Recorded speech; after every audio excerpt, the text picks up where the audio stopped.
It's really hard to challenge everyone else with these messages and not take my own medicine.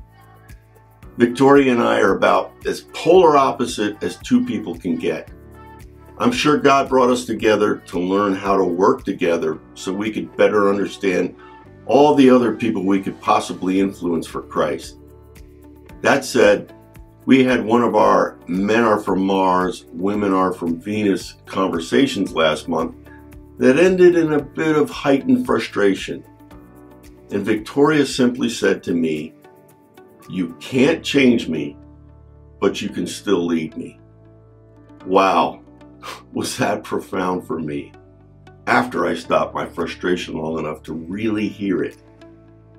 Especially after all I talk about when it comes to leadership and guiding people to their own change and not to change that you think that they ought to have. When it comes to husbands and wives, Ephesians 5:25 through 27 says it best.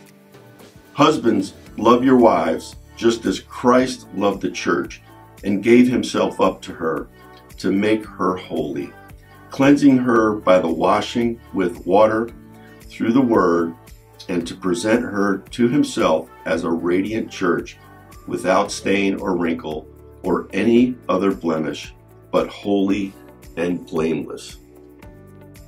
So, pushing Victoria to do things my way tells her that her way is simply wrong. That message sends her in the opposite direction. If I instead take myself out of the equation, as well as not get offended in the first place, and love her right where she's at, she will make the adjustments that God wants her to make and end up in a much better place than I may have led her anyway. So let me ask you, who are you trying to change? Is that change more about you or the person you're trying to guide? I'm using an example closest to me, but we all often attempt to lead from our perspective rather than trying to better understand other people's perspective. This week, make an attempt to assess all areas that have frustrated you when it comes to those closest to you.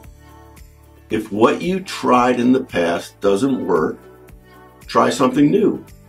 Try to understand their perspective and love them as God does, right where they're at, so you can learn to live, love, and lead more like Jesus this week. Have a blessed week. Take care.